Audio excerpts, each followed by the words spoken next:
Listen up, Supermod fans. Chicagoland Games Dice Dojo is the spot for tabletop gamers to enjoy their hobby through great products and even better events. Dice Dojo has the best variety of board games, RPGs, miniature games, and trading card games like Magic and Pokemon in the city. Check out their many events, including dozens of tournaments and their famous free board game night on Wednesdays. Check out their website at chicagolandgames.com or find them on Facebook at Chicagoland Games.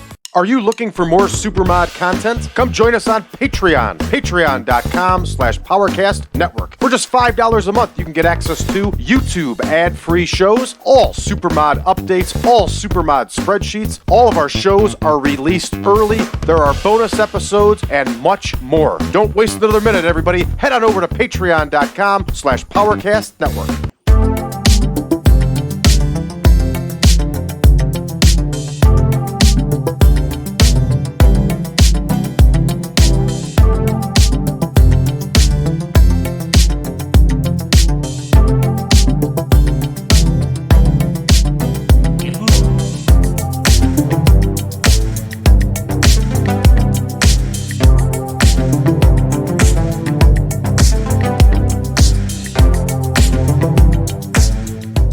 Welcome back, ladies and gentlemen, to the 1987 Supermod. It is January, and it's WWF all month long. Of course, we are starting to wind down here, and we are with the WWF tonight, and we are in the Brown Arena once again here, everybody.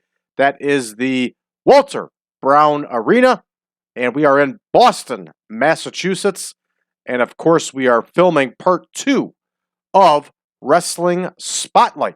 So, let's take a look at our card this evening, everybody. We know our absent workers is the same as our earlier episode today, so there's no issues with that. We're going to see the Ultimate Warrior in a dark match, also the Bolsheviks in a dark match. This should be the debut of Boris Zhukov. Did we see Boris Zhukov already? I think we did. Last taping, sorry. We're going to see Brad Rheingans in singles action.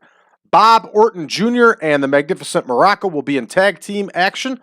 The mighty Hercules is going to be in singles action. Our main event, everybody, we're going to see the Can-Am Connection. Now, moving on to Week 4's tapings. We're going to see the Rockers make their debut here in a dark match. Remember, we have just signed Shawn Michaels along with Marty Genadi. We're also going to see Bam Bam Bigelow in a dark match. The Outlaw, Ron Bass, and Butch Reed will be in singles action. The Junkyard Dog and George the Animal Steele will be in tag team action. And then our main event, everybody, we are going to see Greg the Hammer Valentine. So with that said, everybody, with all that said, let's get to booking. Here we go. 5-minute opener, dark match. And we have the Ultimate Warrior against Jerry Monti. And I think at this point in the WWF, I think they were still calling him the Dingo Warrior. But we've gone ahead and made the command decision to just turn him on to the Ultimate Warrior at this point. Here is Jerry Monti. And here is our Ultimate Warrior. And the Warrior, of course, is going to go over as we continue to get him some exposure before making his television debut. Up next here, we have the Shadows against the Bolsheviks in another dark match. And another 5-minute match. We can plug both these teams in here. Here are the Shadows. And here are the Bolsheviks. Bolsheviks, of course, are managed by Slick. We can auto-name this one. We're going to have Nikolai Volkov get the win here for his team. So here we go. That one is also in the books. Let me double check that I checked pre-show. I did, so we're good to go. All right, up next here, we have the Raider versus Brad Rheingans. And the Raider, of course, is enhancement talent Randy Barber.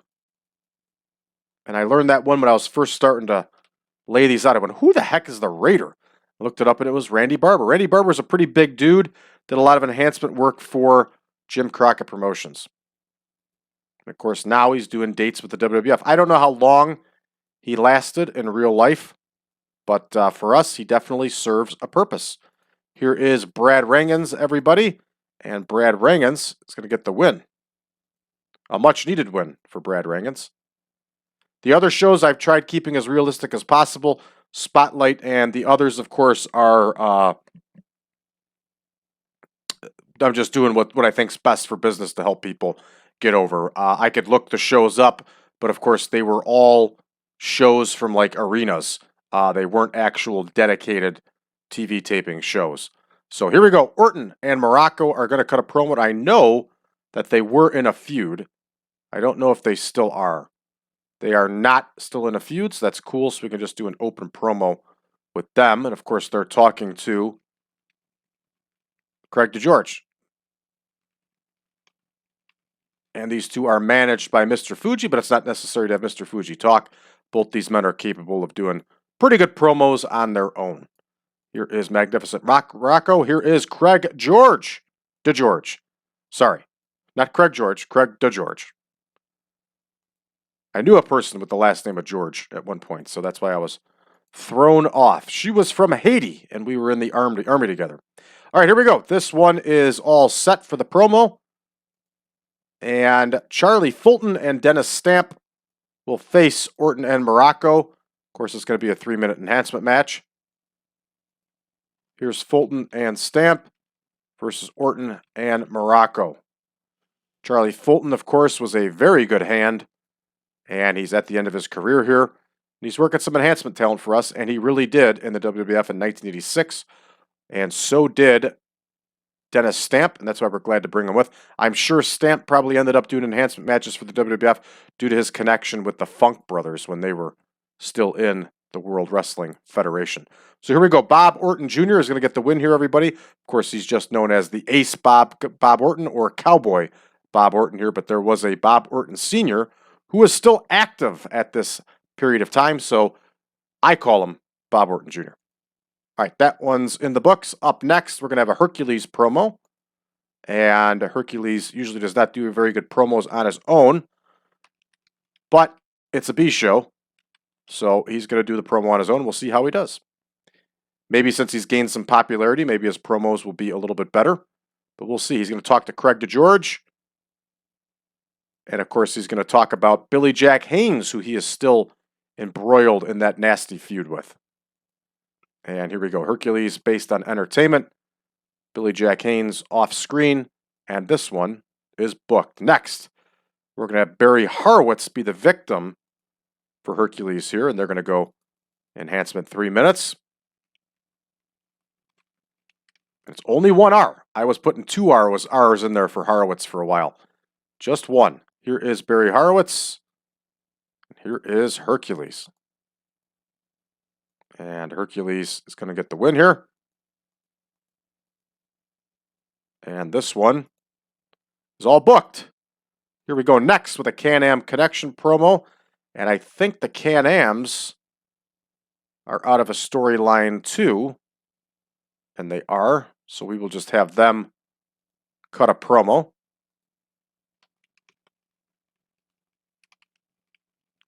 And I was watching some videos earlier today, and I think it was August when Zank flaked out and quit the WWF.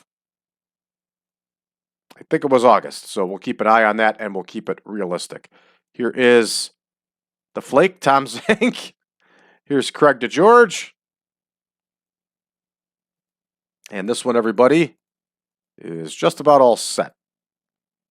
Yes, sir. That one is booked. And here we go in the main event, Rick Gantner and Mike Richards. Are they a team in here yet?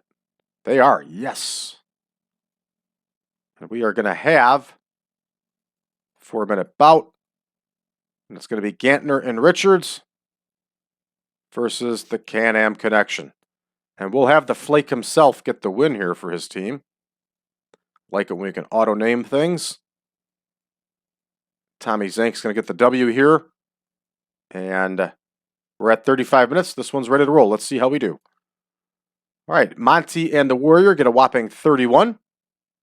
And a little bit of green here, which is good. And Warrior, of course, wins with the big splash, which you know came after the Gorilla Press.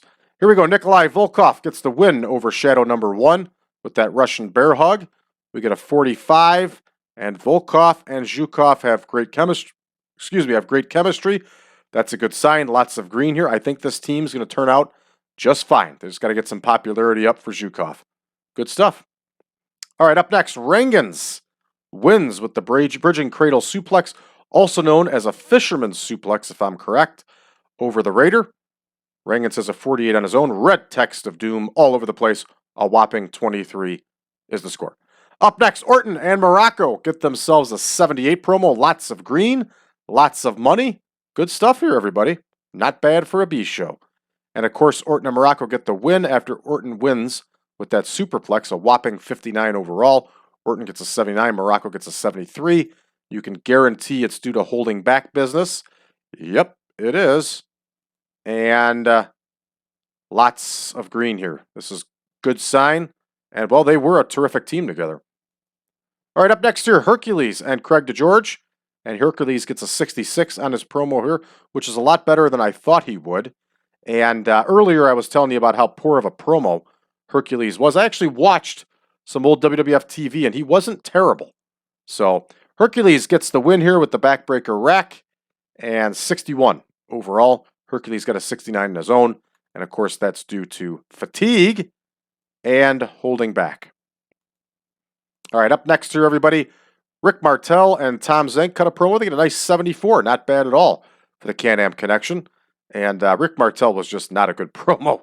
He tried hard. He got better as he got older, but he was not good. Lots of green here. Green equals money in TEW.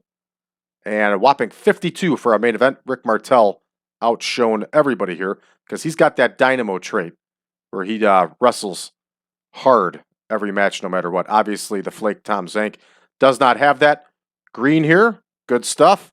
And, of course, Zenk gets the win for his team with that missile dropkick.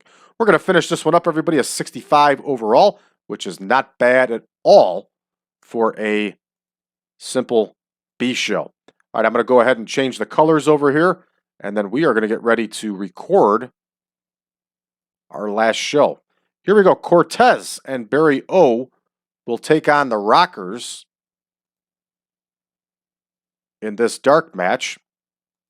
And we will label it dark. I think we forgot to do that last episode. Or last TV taping here. I think we forgot to put dark before it. Again, it's not the end of the world. So here is Barry O. Here is Jesse Cortez.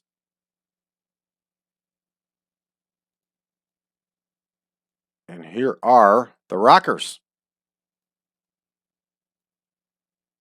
We're going to give the win here to Marty Genadi. Because we can. That's why. All right, pre-show, dark match, everything's labeled properly. And there we go, the Rockers with the W here, everybody. Up next, Dusty Wolfe and Bam Bam Bigelow, and the Beast from the East will continue his terror through talent. We label it dark. And I already forgot who Bammer's opponent is. Dusty Wolfe. Wolfe versus Bigelow. Here we go. Here is Dusty Wolfe. And here is the Bammer. Bam Bam Bigelow. And Bigelow here with the win, everybody. No problem. All right, that one's all set. That one's in the books. Up next here, we're going to have Gustavo Mendoza against Ron Bass. It's going to be our first enhancement match here. 3 minutes. And here we are, Gustavo Mendoza. And the Outlaw, Ron Bass. Ronnie Bass gets the win here. And there we go. The Outlaw continues his winning ways here. Butch Reed is going to cut a promo here. And Butch Reed, I believe, is still in that storyline with, Tito Santana. And we'll let Butch Reed cut this promo on his own. Butch Reed wasn't a terrible promo. Slick wasn't that good either. So here's Butch Reed. He's talking to Craig DeGeorge. And he's talking about that Tito Santana. And this one's entertainment. off screen, not rated. Good to go. All right, up next, Scottie Williams against Butch Reed. And this is not going to go well for Scottie Williams. Now, we saw that we have a new Intercontinental Heavyweight Champion, and his name is the Honky Tonk Man. I told this story a couple episodes ago, but it is the truth that Butch Reed was the first pick to be the new Intercontinental Heavyweight Champion in the WWF when Ricky Steamboat decided that he wanted to take some time off. Unfortunately for Butch Reed, he missed a couple shows, and that was it. He got the label of not being dependable, so that was the end of his Intercontinental Heavyweight title reign before it ever even happened. So, when you hear people say stuff like, and I see it all the time on the boards, all the time, people are always like, he should have been world champion. He should have been Intercontinental champion. Like, they always think that somebody was getting screwed in the 80s in the WWF. Well, first of all, titles didn't pass around every week like they do nowadays. Titles were a special thing, and usually wrestlers, usually a title reign was like a minimum 6 months unless it was a transition, and usually most title reigns were a year or so. So unless there was a problem, that's just how it was. So if you're not dependable, they're not going to put the title on you, because the Intercontinental Heavyweight Champion, the WWF ran 3 shows a night. The World Tag Team Champions, the Intercontinental Heavyweight Champion, and the World Heavyweight Champion all headlined 3 different shows a night. So if you're not dependable, how's McMahon going to put you on top for a house show? I'll tell you how, because he's not. It's that simple. So Butch Reed screwed himself on that one. All right, here is the Junkyard Dog. Here is George the Animal Steele. Now, of course, that could all be BS, but this is what I've heard from numerous sources and shoot interviews and stuff like that. And I listen to shoot interviews every day, all day long. All right, so this one is booked here for this promo. And George Steele's not going to say anything. It'll just be Junkyard Dog that'll help with the score. And next, we're going to have Louis Cyr and Frenchy Martin against Junkyard Dog and George Steele, who really did tag together. Isn't that awesome? So here we go. Here is Cyr and Martin. And they are going to face Junkyard Dog and George Steele. And we can auto-name this one. Yes. And we're going to have George the Animal Steele get the win here, everybody, in this squash enhancement match. All right, there we go. That one's set. Next, we're going to have a Greg Valentine promo. And he will trash talk the Rougeau brothers, who he's in the feud with.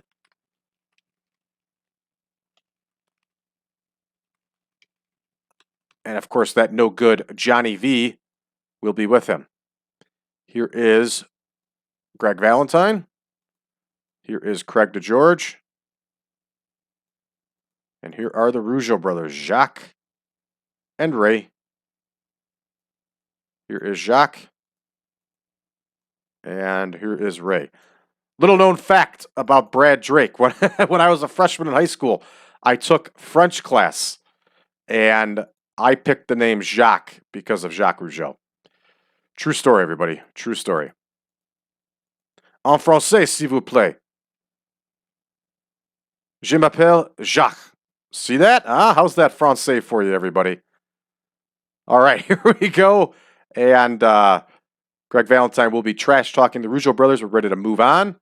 And in our main event, everybody, Jeff Crimley is going to get the crap kicked out of him by Greg Valentine. And that's just figuratively, not literally, because everybody says that Greg Valentine was a pleasure to work with. All right, here is Jeff Crimley. And here's our man, Greg the Hammer Valentine. I like Greg Valentine, dependable, good wrestler. He's got a spot here with me. All right, here's Valentine, everybody, getting the win 4-minute bout, because that's what we tune him up to for our shows like this. We're ready to rock. Let's see how we do. Here we go. Cortez and Barry Orton versus the Rockers. The Rockers get the win. And, of course, they get the win with the Rocker Shocker. You can see that their popularity is very low here in the New England region. And that's why the Rockers only scored a 45 and a 49. And yeah, we're good to go here. I should have changed their gimmicks to Rocker, and I probably will. I just didn't think of it before the show. No big deal. I have that crap turned off anyway for the gimmicks, so it really doesn't matter. You know, I had a person leave a nasty gram here on one of the shows talking about how I was cheating when I was playing TEW 2020, and that's why I don't get any viewers, because I'm cheating, and people don't want to see my cheating. Well, my answer to you is this is the way I play, and I play it this way for a reason, and it's to try to be as realistic for the 1987 save as possible. Now, say I was playing by your rules, that person's rules, and say I had the gimmick stuff turned on. Now we know that the Rockers were over in the WWF. Their gimmick was good, right? So by rights, their gimmick should be good. So now the game tells me that their gimmick is bad. Well, then the game is cheating, right? Because it's not doing things the way it really was. See what I mean? That's the way I see it. That's why I operate the way I do. But thank you, detractor and angry person, for watching the videos. Keep watching. You know, that's okay if you don't like what I do. That's cool. Just keep watching the videos. I appreciate it. All right, here we go. Bam Bam Bigelow gets the win over Dusty Wolfe with that power bomb. Get a little bit of red text to doom, just because of that situation with Bigelow and Humperdinck. The rest here, everybody, is green, and green equals money. Yeah. All right, up next here, Mendoza and Bass. Bass gets the win with that inverted suplex slam. We have red text to doom, but that's going to continue until Bass gets more over. Nice promo here for Butch Reed, 75 overall. Lots of green. Green equals money. Yeah. Up next here, a 47 when Williams loses to Butch Reed via that shoulder tackle. 65 for Reed, and Reed, yep, there's that holding back stuff. None of these enhancement people should have holding back stuff, but I'll have to go through and edit all 560 of them as Dynamo in order to make that happen, and I just don't quite have the time for that right now. But that's a little project I can take on. Maybe for version 11 we can have all that cleaned up, but we'll see. All right, up next here, Junkyard Dog shoots a nice little promo here with George Steele and Craig DeGeorge. 70 overall. We get green and good to go. Let's see how their match goes. Get a whopping 56. The Dog scores pretty good on his own, and Steele doesn't score that bad either, 64. And frankly, both the enhancement talents did pretty well too. So George Steele gets the win with that flying hammerlock. Good stuff. That was a cool move that he did. All right, Greg the Hammer Valentine gets us a 75 promo. Again, far better than I thought he would get on his own. I like it. And we're up next here with the main event, and it's Crimley and Valentine. And Valentine gets the submission with that figure four leg lock, 72 for Valentine, 57 overall. And there's that holding back business, but we expect it. And let's go ahead and finish this one up. And 66 overall, again, not bad for a B show. And we did pretty good. We almost drew 3,500 people in the Brown Arena. We may have sold it out. We'll check it when we get back to the main screen. And this, everybody, wraps us up for television tapings. So we are all wrapped up here for the month, and that is a lot of TV. We spend the entire first week taking care of TV. So we will be in June, Monday, second week of June, and we have the Boston Garden here coming up tonight in the game, Sunday night. Yep. And let's check let's see if we sold out. We did not sell out. That's okay. No big deal. And let's take a look at our incoming here. Humperdinck is all ours. He's honoring his written deal. And Bigelow's tired. Shadow number 1 is tired. And I don't care. All right. We have our Boston Garden show coming up here on Nesson. Remember, it is not N-E-S-N. It is called Nesson. I have learned this. So we're going to see a Texas death match in the main event, everybody, with Harley Race and Hulk Hogan. I'll have to check to make sure that it's not going to upset our fans. All right, a quick look around the game world here. Uh-oh, 4 Horsemen change. Lex Luger is out? Wow. That didn't take long. What do we got here? Let's take a look. NWA ran a show. Koloff over Dusty Rhodes. In the main event, good stuff. Big Bubba Rogers over Lasertron. They love Lasertron. And this isn't a half bad card. They're in the Norfolk Scope. They sold it out, 15,000. Not bad at all, everybody. Let's take a look and see if anybody else catches our eye. World Class ran. Their shows tend to be crappy. Kevin Von Erich, and Matt Bourne in the main. Kevin Von Erich gets a pretty good promo. Fair enough, which his promos weren't good, but they did go nuts for him in Texas, so it makes sense. All right, let's... Oh, Windy City ran. That's always fun to see. Regal and Johnny Stewart over Zebra Kid and Hurricane Smith. That's a little strange. So, all right, everybody, that's going to do it for us here for this one. Thank you for tuning in. And for those of you that are looking for version 10 of the Supermod, you can find it over on Patreon, patreon.com/PowerCast Network. All the details were at the beginning of the show. For those of you looking for us on social media, you can find us on Facebook, facebook.com/groups/1987Supermod. You can also find us over on Reddit under the subreddit of TEW 2020 Friends. Last but not least, for everybody, thank you for tuning in. I appreciate it. And if you're new to the channel, make sure to hit that subscribe button and leave a message below. We'll see you tomorrow, everybody, when we hit the Boston Garden live on Nesson.